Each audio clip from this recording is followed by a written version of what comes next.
అందరికీ నమస్కారం అండి. నేను మీ Shastri. Trading marathon Telugu videos చూస్తున్నందుకు చాలా చాలా థ్యాంక్స్ అండి.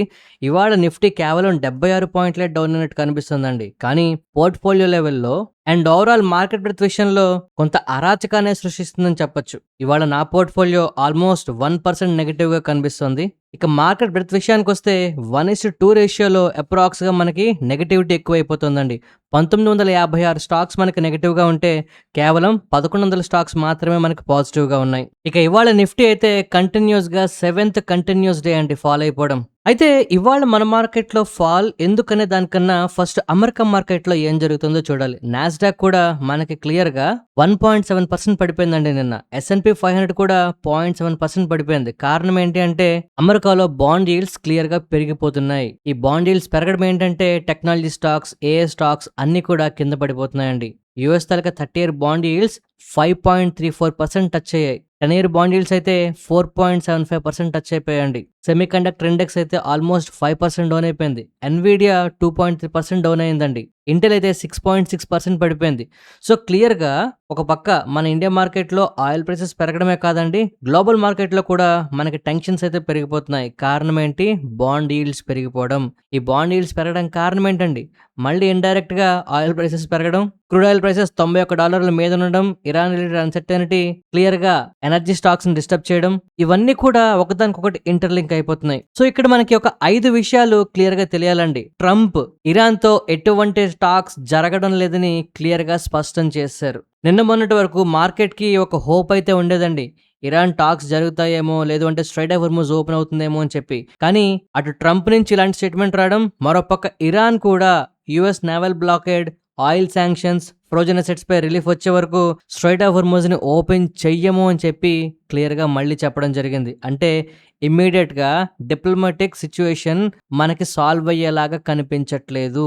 ఇది మార్కెట్‌లో కొంత టెన్షన్‌ని, క్రూడ్ ఆయిల్ ప్రైసెస్‌ని పెరగడానికి ప్రధాన కారణంగా చెప్పుకోవచ్చు. ఇక పొలిటికల్ స్టేట్మెంట్స్ పక్కన పెడితే యాక్చువల్‌గా షిప్పింగ్ డేటా మనకిప్పుడు చాలా ఇంపార్టెంట్ అండి.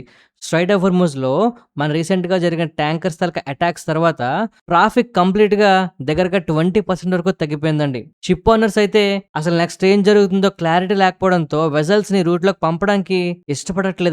దీంతో క్రూడ్ ఆయిల్ ప్రైసెసే కాదండి, ఎల్ఎన్‌జీ ప్రైసెస్, ఫ్రైట్ కాస్ట్‌లు, ఇన్స్యూరెన్స్ కాస్ట్‌లు ఇవన్నీ కూడా పెరిగిపోతున్నాయి. అయితే ఇక మూడో విషయం ఏంటంటే సౌదీ అరేబియా వాళ్ళు అలాగే యూఏఈ వాళ్ళు ఇప్పుడు పైప్ లైన్ ని ఆల్టర్నేటివ్ రూట్స్ ద్వారా యూజ్ చేస్తున్నారండి. క్రూడ్ తాలూకా ఎక్స్పోర్ట్స్ ని కంటిన్యూ అయితే చేస్తున్నాయి. షిప్స్ ద్వారా కొంతవరకు ఆగిన ఇబ్బంది కనిపిస్తున్నా కంప్లీట్ గా సప్లైని ఆగిపోనికుండా, షాక్ కి గురవ్వనివ్వకుండా కొంతవరకు వీళ్ళు ప్రయత్నాలు అయితే చేస్తున్నారు. బట్ వీళ్ళు ఎంత ప్రయత్నం చేస్తున్నా ఆయిల్ తాలూకా ప్రీమియం కంటిన్యూస్ గా పెరిగిపోతుందండి. అండ్ ఇక్కడ ఒక్క విషయం తెలుసా అండి, ఇప్పుడు ఏవైతే మిడిల్ ఈస్ట్ లో గానీ, లేదు అంటే రెడ్ సీలో గానీ ఓవరాల్ గా పెద్ద పెద్ద షిప్స్ వెళ్తుంటాయో, సూపర్ ట్యాంకర్స్ అంటారండి, వీటి తాలూకా ఎర్నింగ్స్ ఇప్పుడు ఒక రోజుకి $5,10,000 అయితే చేరాయండి. ఒక సూపర్ షిప్ కి ఒక రోజుకి $5,00,000 వీళ్ళు చార్జ్ చేస్తున్నారు అంటే ఈ షిప్పింగ్ రూట్ ఎంత తీవ్రంగా ఉందో మనం ఆలోచించుకోవచ్చు. పరిస్థితులు చాలా దారుణంగా ఉన్నాయండి. ఇవి ట్యాంకర్ కంపెనీస్ కి బెనిఫిట్స్ అయితే తీసుకురావచ్చు, కానీ రిఫైనరీస్ కి, ఆయిల్ ఇంపోర్టింగ్ కంట్రీస్ కి చాలా చాలా ఇబ్బంది. ఎస్పెషల్లీ మన ఇండియన్ మార్కెట్లకి ఇది ఇంకా పెద్ద ఇబ్బంది అండి. మరోపక్క యూఏఈకి, ఇరాన్కి మధ్యలో టెన్షన్స్ అనేవి ఎస్కలేట్ అయిపోతున్నాయి. యూఏఈ తన వైపు ఇరాన్ తాలూకా 2 మిసైల్స్ లాంచ్ చేసిందని చెప్పి ఆరోపిస్తోంది. ఇరాన్ ఈ ఎలిగేషన్ అయితే రిజెక్ట్ చేసింది. బట్ యూఏఈ వాళ్ళు ఇరాన్తో ట్రేడ్ అండ్ కమర్షియల్ టైస్ ని సస్పెండ్ చేయడం కోసం రీజనల్ ఎస్కలేషన్స్ ని మరింత సీరియస్ గా తీసుకోవడానికి ప్రయత్నం చేస్తున్నారండి. ఓవరాల్ గా స్ట్రైట్ ఆఫ్ హోర్ముజ్ డిస్రప్షన్ కనుక ఇలాగే కొనసాగితే crude oil prices, gold, tanker rates ఇవన్నీ కూడా చాలా చాలా ఇబ్బంది పెట్టబోతున్నాయి మనకి. ఇండియాకైతే especially inflation, rupee weakness, current account risk ఇవన్నీ పెరగబోతున్నాయండి. గ్లోబల్ ఈక్విటీస్ లో వాలటైలిటీ పెరిగిపోతుంది. రేట్ కట్ మీద ఎక్స్పెక్టేషన్స్ పై అన్సర్టెనిటీ మళ్ళీ ఎక్కువైపోతుందండి. దీనివల్ల మార్కెట్లు ఇప్పుడు ట్రంప్, ఇరాన్ స్టేట్మెంట్ ఇవి కాదండి చూస్తున్నవి. హుర్ముజ్ లో నిజంగా ఎన్ని షిప్స్ క్రాస్ అవుతున్నాయి, ఎంత ఆయిల్ బయటకు వస్తుంది, ఇలాంటి డెస్ మ్యాటర్ కోసం మార్కెట్లు ఇప్పుడు గమనిస్తున్నాయి. ఖచ్చితంగా ఆయిల్ ప్రైసెస్ ఎలివేటెడ్గా ఉంటే మాత్రం మార్కెట్లో రికవరీ కొంత కష్టమే అని చెప్పొచ్చు మనం. అండ్ ఈ టైంలో సౌత్ కొరియా దగ్గర నుంచి మనకు ఒక ఇంపార్టెంట్ అప్డేట్ అయితే వస్తుందండి. కొరియన్ తాలూకా రిటైల్ ఇన్వెస్టర్లు వాళ్ళ తాలూకా డొమెస్టిక్ ఈక్విటీస్ ని అమ్మేసి రీసెంట్ మంత్స్ లో అమెరికా తాలూకా ఈక్విటీస్ ని కొంటున్నారట. ఓ పక్క కొరియన్ స్టాక్ మార్కెట్ అంతా కూడా రికవరీ అవుతున్నా కూడా ఈ విధంగా వాళ్ళు అక్కడ స్టాక్స్‌ని అమ్మి యూఎస్ మార్కెట్‌లోకి రావడం కాస్త ఆశ్చర్యకర విషయం అండి. రీసెంట్‌గా $840 మిలియన్ యూఎస్ మార్కెట్‌లోకైతే షిఫ్ట్ అయ్యాయట. అయితే వీళ్ళు తెలివిగా ఏం చేస్తున్నారు అంటే ఎస్‌కే హైనిక్స్ తాలూకా ఏడీఆర్స్‌లో ఇన్వెస్ట్‌మెంట్ చేస్తున్నారు యూఎస్‌లో. కానీ ఇక్కడ కొరియన్స్ చేస్తున్న ఈ పని మరొక పెద్ద విషయాన్నైతే తెలియజేస్తుందండి. ఇప్పటికే కొరియన్ మార్కెట్‌లో చాలామంది లెవరేజ్‌తో తీసుకున్నారండి. కానీ ఇప్పుడు అంతకన్నా ఎక్కువ లెవరేజ్‌తో, ఎక్కువ లిక్విడిటీ ఉండే యూఎస్ మార్కెట్‌లోకి వీళ్ళైతే అడుగు పెడుతున్నారు. సో, ఇప్పటికే అంతంత మాత్రంగా కాస్త భయంగా ఉన్న ఈ రికవరీ అవుతున్న ఈ ఏఐ స్టాక్స్‌లో ఈ విధంగా ఇప్పుడు మరికొంత లెవరేజ్ పెరగడం ఏంటంటే నెక్స్ట్ పెద్ద బాంబ్ ఎప్పుడు పేలుతుందో అని అందరూ భయపడుతున్నారు. సో, ఈ విధంగా ప్రపంచ మార్కెట్‌లో విషయాలు ఇలా ఉంటే మన ఇండియన్ మార్కెట్‌లో పరిస్థితి ఇంకా ఘోరంగా ఉందండి. కారణం ఏంటి అంటే రీసెంట్‌గా Q1 నంబర్స్ అన్ని కంపెనీస్ ప్రకటిస్తున్నాయండి. ఇవన్నీ చాలా స్ట్రాంగ్‌గా ఉన్నాయి. Q1 ఎర్నింగ్స్ హెల్తీ అని చెప్పొచ్చు. Several mid cap, small cap companies చాలా స్ట్రాంగ్ గ్రోత్‌ని నమోదు చేశాయండి. మన ఇండియన్ మార్కెట్‌లో వస్తున్న ఈ ఎర్నింగ్స్ క్లియర్‌గా డౌన్ సైడ్‌కి సపోర్ట్‌నైతే ఇస్తున్నాయి. అంటే ఇంతకు మించి పడవు అనే ఒక ధైర్యాన్నైతే ఇస్తున్నాయండి. అందుకే మ్యూచువల్ ఫండ్ సంస్థలు కూడా మిడ్ క్యాప్, స్మాల్ క్యాప్ స్టాక్స్‌లోకి కన్వర్ట్ అయిపోతున్నారు. ఇక్కడ మార్కెట్‌లో క్లియర్‌గా చాలా ఫోకస్డ్‌గా క్రూడ్ ప్రైసెస్ మీద, జియోపొలిటికల్ అన్సర్టెనిటీస్ మీద, రైజింగ్ గ్లోబల్ బాండ్ యీల్డ్స్ మీద కన్నార్పకుండా చూస్తున్నారు మనం అర్థం చేసుకోవచ్చు. ఓ పక్క ఎఫ్ఐఐ అవుట్‌ఫ్లోస్ కంటిన్యూ అవుతున్నా కూడా ఈక్విటీస్ మీద ప్రెషర్ వస్తున్నా కూడా డొమెస్టిక్‌గా మ్యూచువల్ ఫండ్ సపోర్ట్ మనకి కనిపిస్తుందండి. కానీ ఇంత జరుగుతున్నా మన మార్కెట్‌లో ఫాల్ మాత్రం ఆగట్లేదు. మంచి రిటర్న్స్ ప్రకటిస్తున్న కంపెనీల్లో కూడా ఈ సెల్లింగ్ ప్రెషర్ ఎక్కువైపోతోంది. Especially heavy IPO fund raising absolutely మార్కెట్‌లో ఉన్న లిక్విడిటీని తినేస్తోందండి. సో, ఈ ఐపీఓ మార్కెట్లు కాస్త చల్లబడే వరకు మన మార్కెట్‌లో ఎగ్జిస్టింగ్ లిక్విడిటీ ఓవరాల్‌గా మార్కెట్‌లో కాస్త తగ్గడానికి అవకాశం కనిపిస్తోంది. దీనివల్ల కూడా మనకి సెల్లింగ్ ప్రెషర్ కాస్త ఎక్కువ రోజులు కనిపించొచ్చు. అండ్ ఇవాళ మన మార్కెట్‌లో ఒక ఇంపార్టెంట్ స్టేట్మెంట్ అయితే మనం చూస్తున్నామండి. అదేంటి అంటే కమోడిటీస్ ఇప్పుడు మన ఇండియన్ స్టాక్ మార్కెట్‌లో అందరి పోర్ట్‌ఫోలియోలో భాగంగా అవ్వడానికి రెడీ అవుతుందట పరిస్థితి. ఇండియాలో ఇన్వెస్టర్స్ అందరూ కూడా గ్రాడ్యుయల్‌గా అసెట్ క్లాస్‌కి డైవర్సిఫై చేయడం స్టార్ట్ చేస్తున్నారట. గోల్డ్‌ని ఇప్పటికే హెడ్జ్ కింద అయితే వాడుతున్నారండి చాలా మంది. కానీ గోల్డ్, సిల్వర్ ఈటీఎఫ్‌లు ఓవరాల్‌గా 5% of the India's physical precious metal market కన్నా కనిపిస్తున్నాయి. కానీ ఇక్కడ ఫర్దర్‌గా కాపర్ అలాగే ఎనర్జీ ఇవి కూడా మనకి ఫ్యూచర్‌లో ఈటీఎఫ్ కేటగిరీలో బాగా మనకు పెరిగే అవకాశం కనిపిస్తుందట. సో, ఇక కమింగ్ డేస్‌లో కమోడిటీస్ కూడా క్లియర్‌గా మన పోర్ట్‌ఫోలియోలో ప్రధాన భాగంగా మారినా మనం ఆశ్చర్యపోవాల్సిన అవసరం లేదండి. ఇప్పుడు మనం ఐటీ సెక్టార్ స్టాక్స్ గురించి మాట్లాడుకోవాలండి. రీసెంట్‌గా ఐటీ సెక్టార్ స్టాక్స్‌లో రికవరీ కనిపిస్తున్న సిఎల్ఎస్ఏ వాళ్ళు మాత్రం చాలా కాషియస్‌గా ఉంటున్నారండి. ట్రెడిషనల్ ఐటీ సర్వీసెస్ కంపెనీలో ఏఐ వలన ఫర్దర్‌గా ప్రైసింగ్ అలాగే రెవెన్యూస్ తాలూకా ప్రెషర్ క్లియర్‌గా మనకి క్రియేట్ అవుతుందని టీసీఎస్, ఇన్ఫోసిస్, టెక్ మహీంద్రా ఇలాంటి వాటికి డౌన్ గ్రేడ్ అయితే చేస్తున్నారు వీళ్ళు. ఇక విప్రో, ఎంఫోసిస్ ఇలాంటి కంపెనీస్‌కి అయితే కంప్లీట్‌గా అండర్ పర్ఫార్మ్ అయితే చేస్తున్నారు. కానీ పర్సిస్టెంట్ సిస్టమ్, కోఫోర్జ్ ఇలాంటి కంపెనీస్‌కి మాత్రం high conviction out perform calls అయితే ఇస్తున్నారండి. సో, ఇక్కడ ఐటీ ఇండస్ట్రీలో క్లియర్‌గా మనం ఎలాంటి స్టాక్స్ మీద ఫోకస్ చేయాలో ఈ పాయింట్ మీకు ఒక క్లారిటీ ఇచ్చే ఉంటుంది. ఇక డిఫెన్స్ సెక్టార్ స్టాక్స్ గురించి మాట్లాడుకుంటే ఇవాళ ఇండియా తాలూకా నిఫ్టీ డిఫెన్స్ ఇండెక్స్ క్లియర్‌గా 1.5% అయితే పడిపోయిందండి. గడిచిన 5 రోజులుగా ఈ డిఫెన్స్ స్టాక్స్ అన్ని పెరిగాయి. ఈ ర్యాలీకి అయితే కాస్త బ్రేక్ పడింది అనుకోవచ్చు. సో, ఇవాళ ఆల్మోస్ట్ అన్ని డిఫెన్స్ స్టాక్స్ లైక్ ఆస్ట్రా మైక్రోవేవ్ అవ్వచ్చు, ఎంటార్ టెక్నాలజీస్ అవ్వచ్చు, సోలార్ ఇండస్ట్రీస్ అవ్వచ్చు, చాలా కంపెనీస్ ఇవాళ మనకి నెగటివ్‌గా ఉన్నాయండి. 19 కంపెనీలు మనకి ఇండెక్స్‌లో ఉంటే అందులో 17 కంపెనీస్ మనకి ఇవాళ కాస్త లోవర్‌గా ట్రేడ్ అవుతున్నాయట. కానీ డేటా ప్యాటర్న్స్ అలాగే యాక్విస్ మాత్రం కాస్త పాజిటివ్‌గా ట్రేడ్ అవుతున్నాయి. ఇక నెక్స్ట్ రీసెంట్‌గా గవర్నమెంట్ వాళ్ళు ఇస్తున్న ఇన్సెంటివ్స్ కారణంగా సిటీ గ్యాస్ స్టాక్స్ ఇవాళ మనకైతే కాస్త పెరగడం జరిగిందండి. ఐజీఎల్ 3.5% పెరిగితే ఎంజీఎల్ 3.3% పెరిగింది. అండ్ ఆఖరికి అదాని టోటల్ గ్యాస్ కూడా 2.2% అయితే పెరగడం జరిగింది. సెప్టెంబర్ నుంచి డిస్ట్రిబ్యూటర్స్ ఏంటి అంటే cheaper domestic gas new paying PNG house holds కి అయితే సప్లై చేస్తారండి. సో, ఈ స్కీమ్ లో భాగంగా అన్యూజ్డ్ ఎల్పిజి కనెక్షన్స్ ఏవైతే ఉంటాయో వీటిని పిఎన్జీకి మైగ్రేట్ చేయడానికి అయితే చూస్తున్నారు. సో, లోవర్ గ్యాస్ కాస్ట్లు ఏంటి అంటే ఓవరాల్ గా పే బ్యాక్ పీరియడ్ ని కాస్త తగ్గించడానికి అవకాశం అయితే ఉంటుందట. ఇండియాలో 17.4 మిలియన్ డొమెస్టిక్ పిఎన్జీ కనెక్షన్స్ అయితే ఉన్నాయట. కానీ ఎల్పిజి కనెక్షన్లు మాత్రం 331 మిలియన్ అయితే ఉన్నాయి. అంటే గ్రోత్ రన్వే చాలా పెద్దదైతే ఉందండి. సో, ఫర్దర్‌గా మన ఇండియాలో ఎల్పిజి నుంచి పిఎన్జికి మనకి కనెక్షన్లు కన్వర్ట్ అవుతున్న కొద్దీ ఈ గ్యాస్ స్టాక్స్‌లో కొంతవరకు మళ్ళీ మనం మొమెంటం అయితే చూడొచ్చు. ఇక షుగర్ సెక్టార్ స్టాక్స్ గురించి మాట్లాడుకోవాలండి.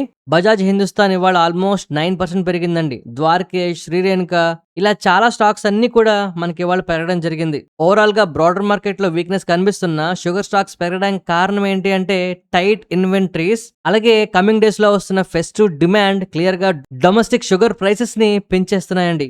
ఈ ఇథనాల్ కారణంగా ఇప్పుడు షుగర్ తాలూకా ప్రొడక్షన్ తగ్గిపోయింది. సో షుగర్ ప్రొడక్షన్ తగ్గిపోవడంతో ఫర్దర్ గా గవర్నమెంట్ ఏం చేస్తుంది అంటే డ్యూటీ ఫ్రీ ఇంపోర్ట్స్ ని కాస్త తగ్గిస్తుందనే కాస్త న్యూస్ రావడం కాస్త ఫోకస్ లో ఉంటుందండి. దీనివల్ల షుగర్ సెక్టర్ స్టాక్స్ కొంతవరకు పెరుగుతున్నాయి. ఇక నెక్స్ట్ మనం మిల్కీ మిస్ట్ గురించి మాట్లాడుకోవాలండి. ఇవాళ మళ్ళీ 10% అప్పర్ సర్క్యూట్ లో అయితే క్లోజ్ అయింది. సో ఇష్యూ చేసిన 140 ప్రైస్ కన్నా ఇప్పుడు 60 రూపాయల మీదన దగ్గరగా 30% డబ్బు ఇది మనకి ట్రేడ్ అవుతుందండి. సో 1553 కోట్ల ఈ ఐపీఓలో వచ్చిన ఫండ్స్ ని క్లియర్ గా అప్పులు తీర్చడానికి, కెపాసిటీ ఎక్స్పాన్షన్ చేయడానికి, కోల్డ్ చైన్ అప్గ్రేడ్స్ కోసం అయితే వీళ్ళు యూస్ చేస్తున్నారండి. సో ఇక్కడున్న డేటా ప్రకారం చూస్తే స్టాక్ పిఈ అప్పుడే 100 మీద ట్రేడ్ అవుతోంది. బట్ కొన్ని రోజుల వరకు ఈ స్టాక్లో మొమెంటం ఇలా కంటిన్యూ అవుతుందండి. సో ఒకవేళ ఎవరైనా హోల్డ్ చేస్తుంటే మీకు లిస్ట్ అయిన ప్రైస్ దగ్గరికి ఇప్పుడు ఇమ్మీడియట్గా స్టాప్ లాసెస్ అప్డేట్ చేసుకుని మెయింటైన్ చేయండి. నెక్స్ట్ మనం ఎల్ఎన్టీ ఫినాన్స్ గురించి మాట్లాడుకోవాలండి.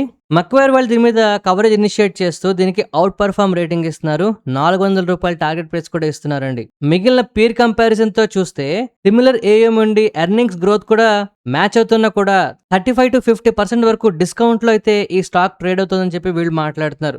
సో ఖచ్చితంగా దీంట్లో మొమెంటం మళ్ళీ పిక్ అవడానికి అవకాశం ఉంటుందండి. ఖచ్చితంగా ట్రాక్ చేయండి. నెక్స్ట్ మనం ఎంఎం ఫోర్జింగ్స్ గురించి మాట్లాడుకోవాలి. ఇవాళ ఈ స్టాక్ మనకి నెగటివ్ గా ట్రేడ్ అవుతుందండి. బట్ ఆనందరత్తి వాళ్ళు దీని మీద ఇనిషియేట్ చేస్తూ బై రేటింగ్ అయితే ఇస్తున్నారు. దీనికి 840 రూపాయల టార్గెట్ ప్రైస్ అయితే ఇస్తున్నారండి. అంటే అప్రాక్స్ గా 23.5% పెరుగుతుందని చెప్పి మాట్లాడుతున్నారు. అండ్ ఈ కంపెనీ తలక రెవెన్యూస్ ఓవరాల్ గా 16% సిఏజిఆర్ తో FY28 వరకు ఉంటాయని చెప్పి వీళ్ళు మాట్లాడుతున్నారండి. రీసెంట్ గా ఈ ఫోర్జింగ్ స్టాక్స్ అన్ని కూడా బాగా పెరుగుతున్నాయి. రీసెంట్ గా మనం రామకృష్ణ ఫోర్జింగ్స్ గురించి మాట్లాడుకున్నామండి. ఒకసారి వీడియో చూసారా? చూడకపోతే గ్రూప్ లో చూడండి, మీకు కనిపిస్తుంది. నెక్స్ట్ మనం హెచ్జి ఇన్ఫ్రా గురించి మాట్లాడుకోవాలండి. వీళ్ళకి ఆర్ఈసి పవర్ డెవలప్మెంట్ కన్సల్టెన్సీ దగ్గర నుంచి 2 పవర్ సబ్స్టేషన్స్ ని, అలాగే వాటికి సంబంధించి కనెక్టింగ్ లైన్స్ ని ఉత్తరప్రదేశ్ లో కన్స్ట్రక్ట్ చేయడానికి అయితే ఆర్డర్ వచ్చింది. దీనివల్ల ఈ స్టాక్ ఇవాళ 10% వరకు పెరిగింది. బట్ మార్కెట్ క్లోజ్ అయ్యే టైంకి కంప్లీట్ గా ఫ్లాట్ గా క్లోజ్ అయిందండి. ఇన్ఫ్రాస్ట్రక్చర్ స్టాక్స్ అన్ని కూడా ఏ ఒక్క చిన్న అవకాశం వచ్చినా పెరగడానికి చూస్తున్నాయని చెప్పి మనం అర్థం చేసుకోవచ్చు అండి ఇక్కడ ఉన్న పరిస్థితి చూస్తుంటే. నెక్స్ట్ మనం ఓరియానా పవర్ గురించి మాట్లాడుకోవాలండి. ఇవాళ ఈ స్టాక్ కి 200 కోట్ల వర్త్ ఆఫ్ ఆర్డర్లు అయితే రావడం జరిగింది. టు బి ప్రిసైజ్ మాట్లాడాలి అంటే 214 కోట్ల ఈపీసీ కాంట్రాక్ట్ అండి. ఇది 50 మెగావాట్ సోలార్ పవర్ ప్రాజెక్ట్ అన్నమాట. ఇది నెక్స్ట్ 9 months లో కంప్లీట్ అయిపోవాలండి. ఈ న్యూస్ ఏమాత్రం ప్రభావం చూపించలేదని చెప్పొచ్చు. నెక్స్ట్ మనం ఇంటరాక్ బిల్డింగ్ గురించి మాట్లాడుకోవాలండి. వీళ్ళకి 128 కోట్ల వర్త్ ఆఫ్ ఆర్డర్లు అయితే వచ్చాయి. వీళ్ళకి ప్రీ ఇంజనీర్డ్ బిల్డింగ్ అయితే మ్యానుఫ్యాక్చర్ చేయడానికి అయితే ఆర్డర్ వచ్చింది. ఇది ఒక ఎఫ్ఎంసీజీ కంపెనీస్ కోసం అండి. ఇది నెక్స్ట్ 10 months లో కంప్లీట్ అయిపోవాలట. ఈ న్యూస్ కొంతవరకు పాజిటివ్ విషయమైన స్టాక్ అయితే నెగిటివ్ గా ట్రేడ్ అవుతుంది. నెక్స్ట్ మనం రైల్టెల్ కార్పొరేషన్ గురించి మాట్లాడుకోవాలి. వీళ్ళకి 166 కోట్ల వర్త్ ఆఫ్ ఆర్డర్లు అయితే రావడం జరిగిందండి. ఇది ఈపీఎఫ్ఓ వాళ్ళ దగ్గర నుంచి వచ్చిందండి. దీంట్లో భాగంగా వీళ్ళ తలక ఇన్ఫ్రాస్ట్రక్చర్ సర్వీసెస్ ని మరొక 1 year పాటు ఎక్స్టెండ్ చేయడానికి అయితే ఈ ఆర్డర్ ని అర్థమవుతుంది. ఈ న్యూస్ కారణంగా ఇవాళ ఈ స్టాక్ కాస్త పాజిటివ్ గా ట్రేడ్ అవుతుంది. ఇక నెక్స్ట్ మనం నిఫ్టీ 50 గురించి మాట్లాడుకుంటే మనకి 24,000 అనేది ఇప్పుడు చాలా చాలా ఇంపార్టెంట్ లెవెల్ కింద మనం మాట్లాడుకునే పరిస్థితి కనిపిస్తుందండి. మార్కెట్లో నెమ్మదిగా కంటిన్యూస్ గా కింద పడిపోతున్నాయి. అండ్ ఇవాళ ప్రైస్ యాక్షన్ కూడా ఎక్కడ రికవరీ వస్తున్న దాఖలాలు కూడా కనిపించలేదండి. బట్ ఒకే ఒక్క అదృష్టం ఏంటి అంటే మార్కెట్లు ఇవాళ 24,000ని కాస్త మెయింటైన్ అయితే చేయగలిసే బ్రేక్ డౌన్ అవ్వనేకుండా. సో ర్యాపిడ్ మార్కెట్లో ఆర్ కమింగ్ వీక్ లో కూడా మనకి 24,000 అనేది చాలా చాలా ఇంపార్టెంట్ అండి. ఈ లెవెల్ కిందన మార్కెట్లు ఉంటే సైకలాజికల్ గా మనకి సెల్లింగ్ ప్రెషర్ పెరగడానికి అవకాశం అయితే ఉంటుందండి.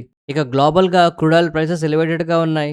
మరోపక్క ట్రంప్ గాని ఇరాన్ గాని ఏమాత్రం గుడ్ న్యూస్ చెప్పడానికి అయితే రెడీగా ఉండేలా పరిస్థితులు లేవని చెప్తున్నారు. సో ఇక్కడి నుంచి మార్కెట్లో పరిస్థితులు కాస్త సద్దుమణగాలని నేనైతే మనస్ఫూర్తిగా కోరుకుంటున్నానండి. ఎస్పెషల్లీ ట్రేడింగ్ చేసే వాళ్ళు కమింగ్ డేస్ లో ఒకవేళ వాలటిలిటీ ఎక్కువైతే ఆపర్చునిటీస్ వస్తాయని చెప్పి ఎక్కువ రిస్క్ అయితే తీసుకోవద్దండి. బ్లాక్ స్వాన్ ఈవెంట్స్ కూడా జరుగుతాయి ఇలాంటి టైముల్లోనే. ఎప్పుడైతే మార్కెట్లో పెసిమిజం ఎక్కువ ఉంటుందో మార్కెట్లో అందరూ కూడా ఇంకా పడిపోతుంది అనో లేదు అంటే ఇటుపక్క డైరెక్షన్స్ అటుపక్క ట్రేడింగ్ చేద్దామనో చాలా హై డైరెక్షన్ బెట్లు తీసుకుంటారండి. దీనివల్ల ఒక్కసారిగా మార్కెట్లో చిన్న రివర్సల్స్ వచ్చినా అనూహ్యంగా మనకి వాలటిలిటీ పెరిగి డైరెక్షనల్ బయాస్ కంప్లీట్గా చేంజ్ అయ్యే అవకాశం ఉంటుంది షార్ట్ టర్మ్లో. సో, కొంత జాగ్రత్తగా ఉండాలని నేనైతే అనుకుంటున్నానండి. ఈ వీడియో నచ్చితే తప్పకుండా లైక్ చేయండి. ఎవరికైనా ఉపయోగపడుతుందంటే మీ ఫ్రెండ్స్, కొలీగ్స్ అందరికి షేర్ చేసి మన వీడియోస్‌ని మరింత మందికి చేరువయ్యేలాగా హెల్ప్ చేయండి. ఈ హెల్ప్ చేస్తారని ఆశిస్తూ మరొక మంచి వీడియోతో కలుద్దామండి. ధన్యవాదాలు.